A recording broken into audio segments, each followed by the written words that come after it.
Hello. Hello. Hello, how are you Sir, doing, good sir? morning. Yes, how are you doing? I'm all right. How are you? How has been your morning?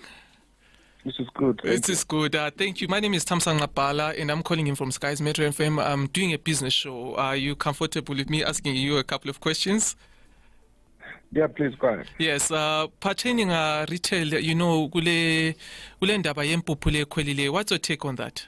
Oh, first, before, can you just introduce yourself to the public since we are live? My name is Tafadzwa Msarara. I'm the chairman of the Grain Millers Association of Zimbabwe. Okay. Nice. Is there anything else, sir? Sorry to cut you up. No, that's fine. Go ahead. Okay, so I wanted to ask. More than happy to answer. Okay, so last week or 2 weeks back, impuphu yakhwela. What was the main cause? Because we've been having rumors it was because of fuel costs. That was being reported by Ama. Well, okay.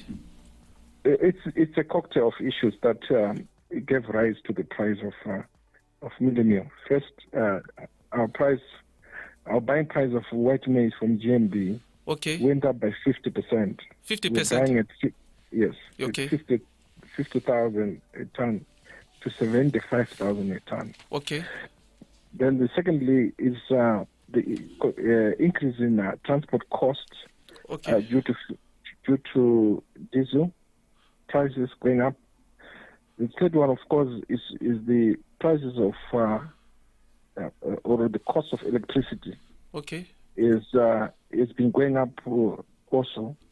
And then, of course, the fourth one is to do with the labor.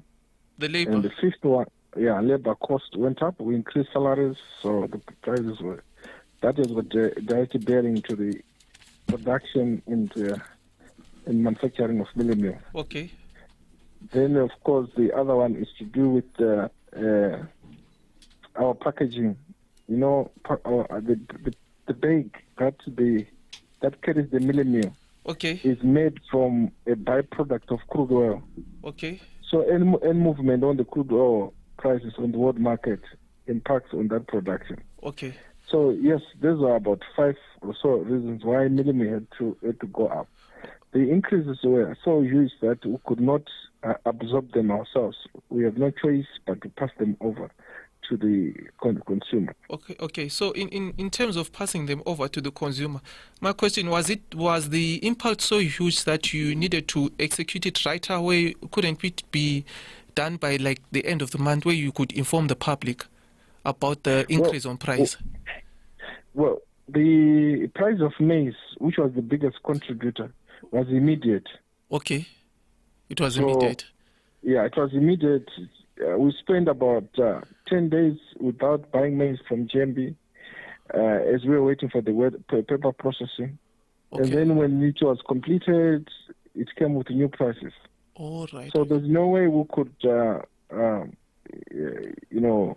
stagger or defer the price increase. So is it possible that in the near future for the general public, because you understand that most people at the end of the day, they budget, so a quick increase in terms of price, it affects them because now people, they are living below the poverty datum line. Is it possible in the near future for that to happen? I can't agree with you more. I just want to put the record straight to your listeners. Yes, sir. That it is not in our interest to increase prices. Okay. We do not survive, or our business do not make a profit from increasing prices. Okay. We make a profit from increasing volumes. Okay. So whenever our prices goes up, there is a consumer resistance.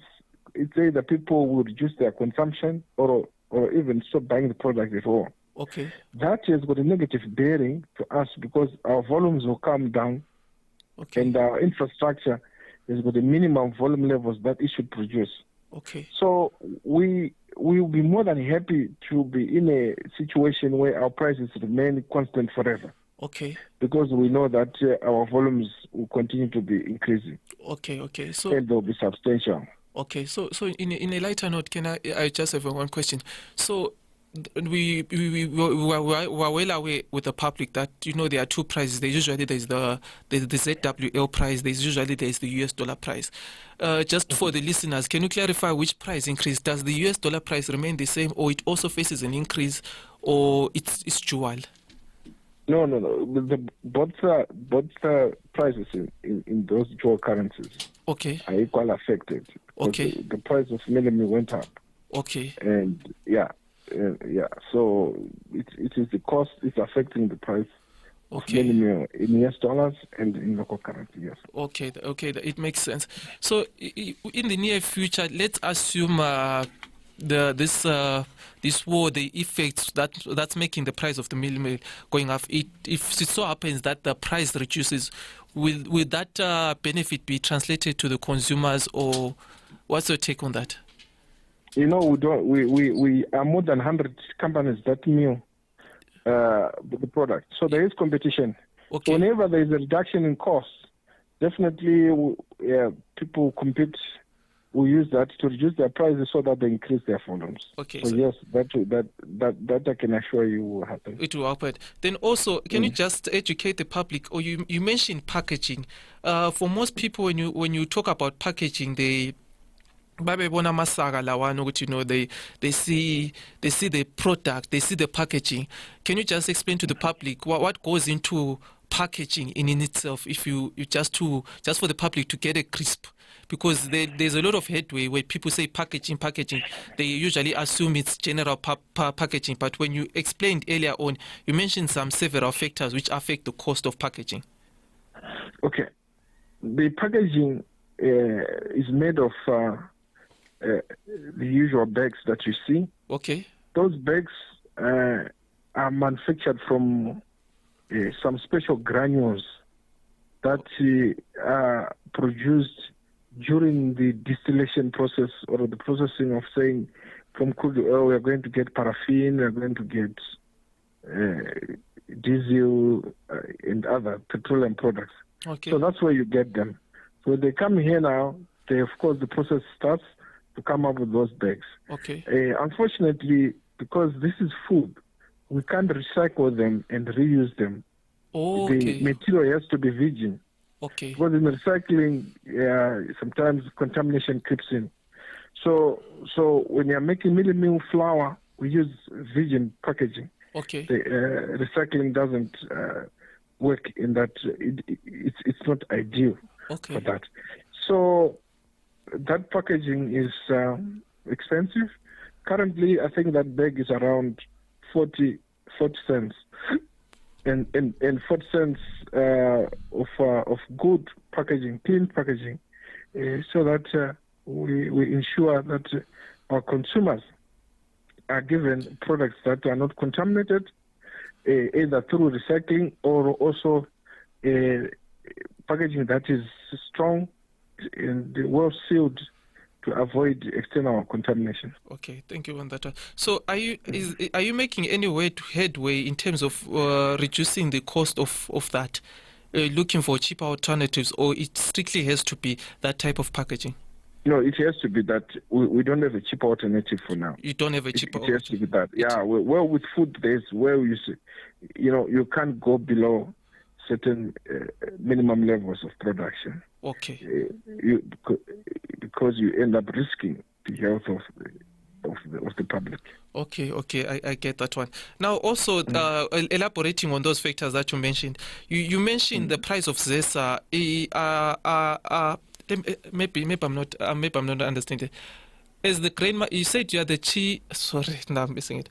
You said there's a consentum, right? Zesa is now expensive. Is that true? If I heard you correctly. Yeah, Zesa rates have been going up, and I think from 1 January to date, they've gone up in excess of 35%. Okay. As millers, we are heavy users of electricity, the nature of the heavy machinery that we use to process Mealie-meal. Okay. So we use a lot of electricity, and any price increase on electricity, again, has got a negative bearing in the costing of our product. Okay. And understand. So is the board making headway in terms of looking for cheaper alternatives, like, solar panels, or it's in the pipeline? Well, we can't use solar panels. Like I indicated, that our equipment is so huge. We need billions of worth of dollars for us to come up with the solar panel plants. for ourselves. Okay. Yeah, because we use 3 phase electricity. Oh yeah, I understand, sir. I understand. Yeah, so it might be more expensive to produce via solar because the initial cost of just buying that plant is very substantial. Okay. Thank you, sir, for clarifying that. Do you have anything that you would like to clarify to the audience that I might have missed, or something that you feel like you need to air out to the general public, sir? We are currently working on two major objectives. Okay. The first one is availability, and the second one is affordability. Okay. So at the moment, we can assure you that we are opening. We can assure you that we have the stocks, so consumers must not worry. Okay. Yeah, about stockouts. All right. Okay, I understand, sir. I understand. Yeah. Then of course the issue of Mealie-meal, yes, is a problem not only in Zimbabwe. It's also happening in other countries. Fortnight ago, Mealie-meal prices went up in Botswana. Okay. So South Africa and others. All right. Because the geopolitics, especially coming from Russia, okay, are impacting on food inflation. Okay. I recently saw an article that says, is it Russia or Ukraine? They are one of the major producers of wheat. Am I true? Am I stating the truth? Or? Yes, Russia ranks number 1. Okay. In the world in terms of wheat export supply. Okay. They're at about 7.7 billion. Okay. Ukraine ranks number 5. They're about 3.6 billion. Okay. So those two will account for 34% of the world wheat supply. Okay. And it's unfortunately they are now at each other's throat. Okay. They can't export. Our vessels can't go and load. There's no movement there. Okay. In fact, their planting season is now, so they're not planting. That means that the next harvest will be very long. Okay. So yeah, we have a challenge in the Eastern Europe. Okay, I understand. I understand. What's your take on this issue in terms of geopolitics now? In terms of in European countries are currently saying Russia is currently saying pay us in rubles. We don't want your foreign currency. Does that affect Zimbabwe, or we are in good books with them? I don't know how far true. If you have heard about that. We are still assessing. We are still assessing that position. But suffice to say that as Zimbabwe and as Zimbabwean millers, we have had a very good working relationship with our Russian and Ukrainian suppliers. Okay. Thank you, sir. Thank you, sir, for elaborating in detail. I hope the public are really engaged. I have a question here for you. It says, good morning. I believe current stock is affected by current changes. For example, if OK bought a case of baked beans at $21 and selling at $1, meaning they make $3 from each case. If a wholesaler tells OK that a case is now $26, does it make sense for OK to maintain their price? Please ask for our guest here. Hello, sir? Yes. Well, yes. Okay, I hear the question. It's a very long question, very vexing question. Yes, sir. What we normally do in terms of our costing is that we work on a 13% markup, and then we come up with the recommended prices of or retail prices of what the retailer should sell it. Okay. We have been selling to everybody, and that on its own to every licensed wholesaler and retailer. Okay. So that on its own has worked very well in trying to stabilize the prices. It's okay. You may recall that the prices of Mealie-meal have always been stable for 5 years until January this year. Oh, so in a nutshell, you have been doing all your best to contain the prices, but we have done everything to contain. But because of the current geopolitics and the current wars going on, this forced you to retake your model and actually see how best we can sustain the business going forward.